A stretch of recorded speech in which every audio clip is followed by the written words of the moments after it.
పిచ్చాడి నువ్వేరా పిచ్చోడు. వెళ్ళి నా పేరు నిలబెట్టు. పోరా.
హాస్పిటల్ తీసుకెళ్తా.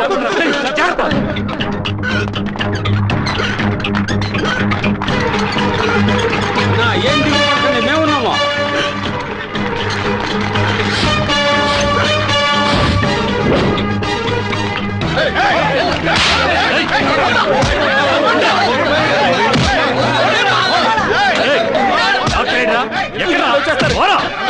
అదేరా. నాకు తెలియదండి.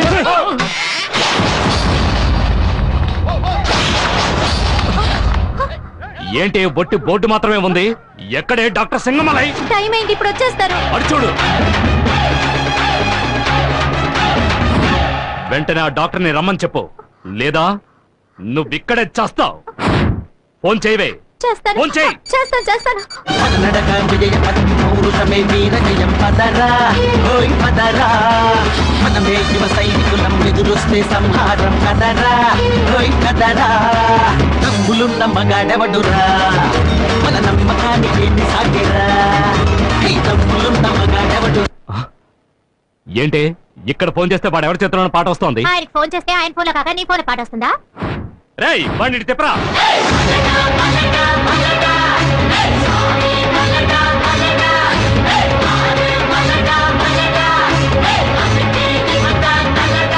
ఎవర్రా నువ్వు? రామ్ కుమార్, డాక్టర్ రామ్ కుమార్. ఏ డాక్టర్, మా అన్నయ్యని ఇక్కడ అడ్మిట్ చేస్తాను. నువ్వు ఆయన బతికిస్తున్నావు, లేదా నువ్వు చచ్చిపోతావు. బెదిరిస్తే పంజరడానికి ఇది దారి దోపిడీ కాదు, రాజకీయం అంతకన్నా కాదు, వైద్యం రా. ఏయ్! ఏయ్! ఇక్కడ నీ కత్తికి వీడి కత్తికి ఏ కత్తికి పవర్ లేదు, నా కత్తికే పవర్ ఉంది. ఇక్కడ నేను కత్తి ఉపయోగిస్తేనే మీ అన్నయ్య బతుకుతాడు, లేదా కన్ను మూస్తాడు. మీ ఎమ్మెల్యే కన్ను ముయ్యాలా లేక కన్ను తెరవాలా? నీ తాటాకు చప్పుళ్ళన్నీ పబ్లిక్ లోను పోలీస్ స్టేషన్ లోను పెట్టుకో. ఇది హాస్పిటల్, దేవుడుండే చోటు, దేవుణ్ణి నమ్ముకుని మేం బతికే చోటు. నువ్వు అరిచి కేకలేసావనుకో, మీ అన్న సావు కేక పెడతాడు.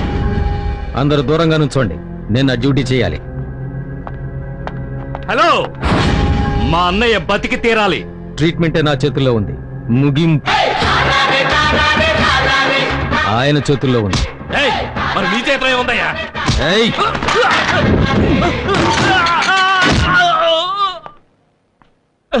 నమ్మకం ఉంది. నడక విజయ పౌరుషమే వీర జయం పదరా ఓయ్ పదరా మనమే యువ సైనికులం ఎదురొస్తే సంహారం కదరా ఓయ్ కదరా.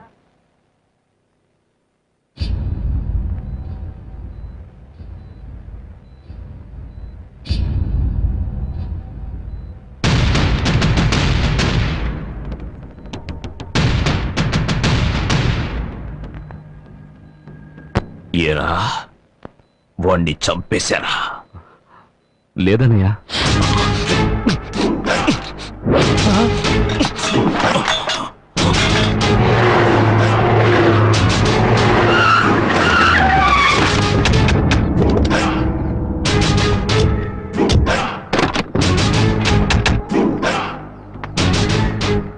ఎక్కడే ఈశ్వర్? తెలీదు. ఈశ్వర్ ఎక్కడ?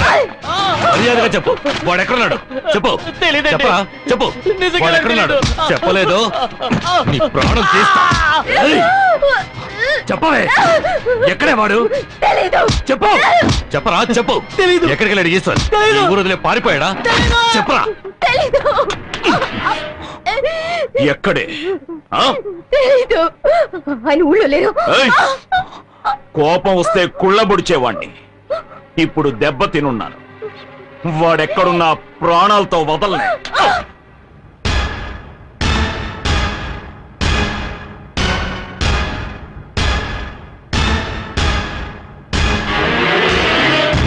ఎందుకురా మనం అసలు ఏం తప్పు చేసామని మనం ఎందుకురా ఇలా దాక్కోవాలి? ఇంట్లోనూ ఉండలేకపోతున్నాం, ఊళ్ళోనూ ఉండలేకపోతున్నాం. ఏం బతుకురా ఇది? ఇలా చూడు, మనం ఇక్కడున్న ప్రమాదమే. మాట్లాడకుండా బెంగళూరులో ఉన్న మీ మావ ఇంటికి వెళ్ళిపోదాం. నా మాట వినండమ్మా, మీరు వెళ్ళండి.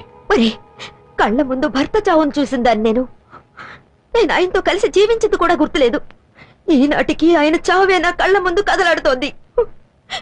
నీ విషయంలో కూడా అలాంటిది ఏదైనా జరిగిందంటే నేను తట్టుకోలేను బాబు. నా మాట విను.